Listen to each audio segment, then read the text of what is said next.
Baik teman-teman semua, Bismillahirrahmanirrahim. Assalamualaikum warahmatullahi wabarakatuh. Nah, pada pertemuan kali ini kita akan belajar tentang pelajaran fikih dengan bab jihad fisabilillah. Sebelumnya, apa sih jihad fisabilillah itu? Mungkin kalian sudah sering mendengar ya kata-kata jihad fisabilillah. Nah, jihad fisabilillah ini secara bahasa berasal dari kata jahada yang artinya sungguh-sungguh ataupun perjuangan. Nah, secara istilah, jihad adalah perjuangan secara sungguh-sungguh dengan mengerahkan segala potensi yang ada, baik harta, pikiran maupun tenaga sesuai dengan perintah Allah. Kemudian, dalil adanya jihad fisabilillah yaitu Quran Surat Al-Ankabut ayat 69. Di ayat ini dijelaskan tentang tujuan utama jihad yaitu mendapat ridho Allah, bukan untuk mencari kesenangan, bukan pula agar dianggap sebagai pahlawan, dan bukan pula untuk kekuasaan. Selanjutnya dalil yang kedua adalah Quran Surat At-Taubah ayat 122.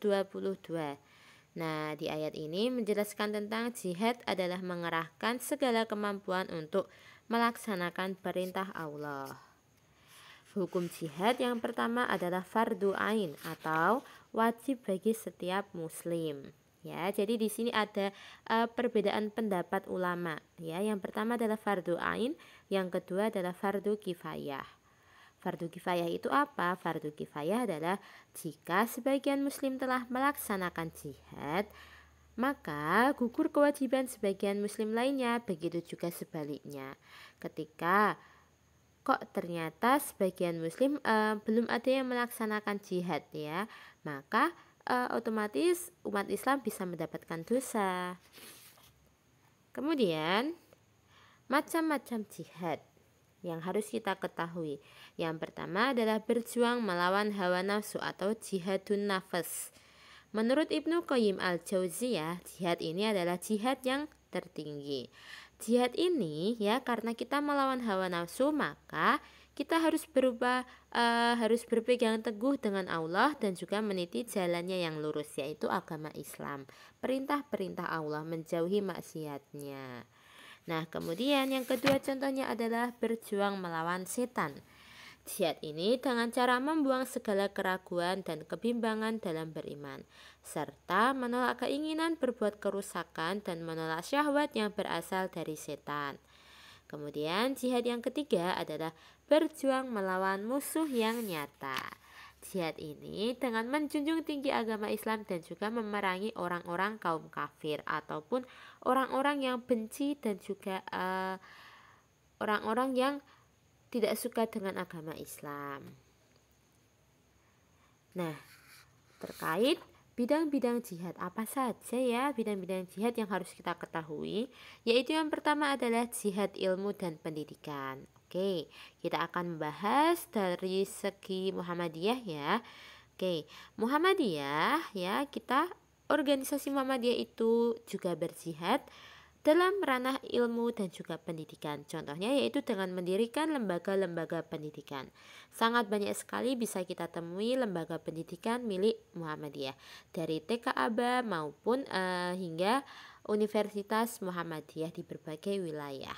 Nah, dalilnya yang mendasari jihad ilmu dan pendidikan adalah Quran Surat At-Taubah ayat 122.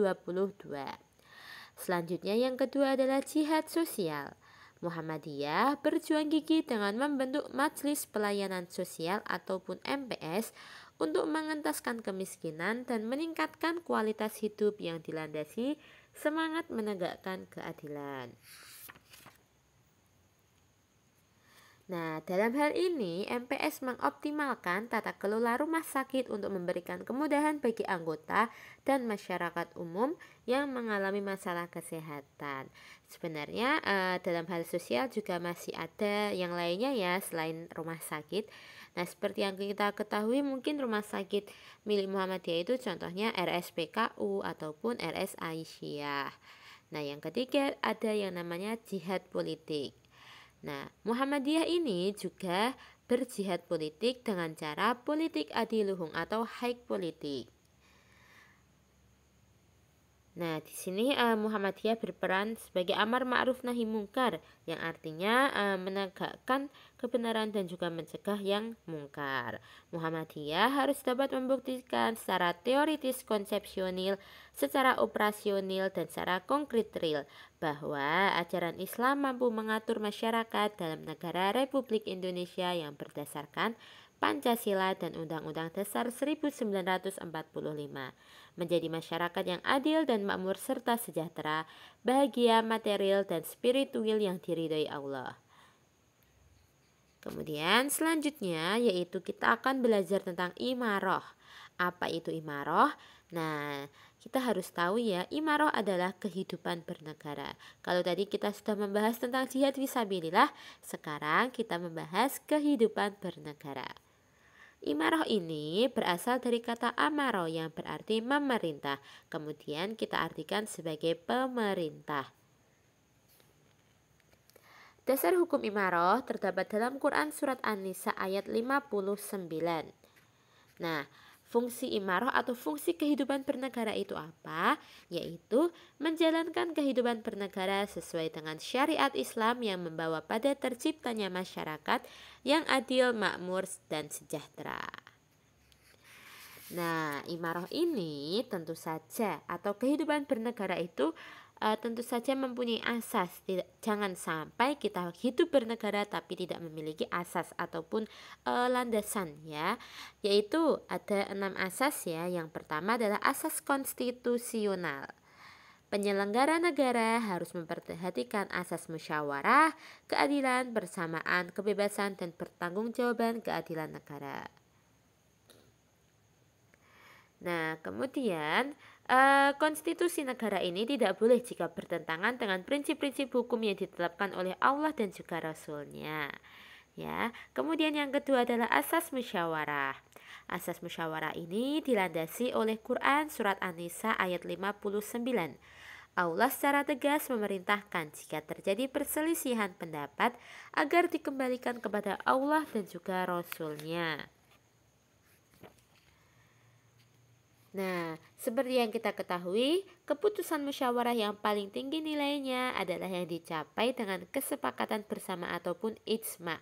Ya, kalian mungkin pernah mendengar ijma ulama. Nah, itu adalah keputusan paling tinggi dengan cara musyawarah.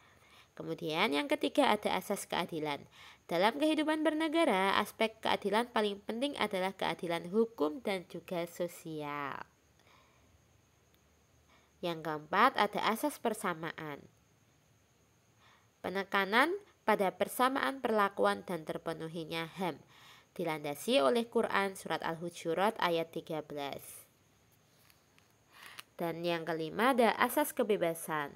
Nah, kebebasan ini meliputi kebebasan pribadi, kebebasan mengemukakan pendapat, dan juga kebebasan beragama. Konstitusi negara menurut ajaran Islam menjamin terpenuhinya kebebasan tersebut, meskipun tidak dalam arti mutlak tanpa ikatan. Jadi bebas di sini bukan berarti kita tanpa peraturan ya, kita tetap mempunyai peraturan, hanya saja kita berhak berpendapat. Kemudian yang terakhir ada asas pertanggungjawaban kepala negara. Menurut Islam, kepala negara diangkat atas dasar musyawarah.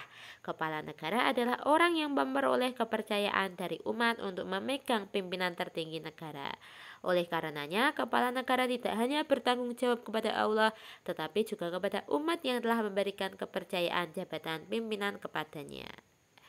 Nah, kepala negara ini tidak boleh menyimpang dari Al-Quran dan juga sunnah Rasul. Ketika menyimpang, maka kita sebagai rakyat berhak untuk mengingatkannya. Baik, itu saja dari saya.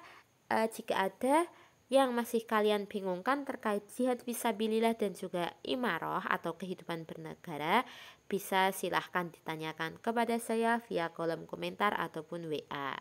Terima kasih saya ucapkan, semoga bermanfaat. Syukran ala ihtimamikum wa istimaikum. Wassalamualaikum warahmatullahi wabarakatuh.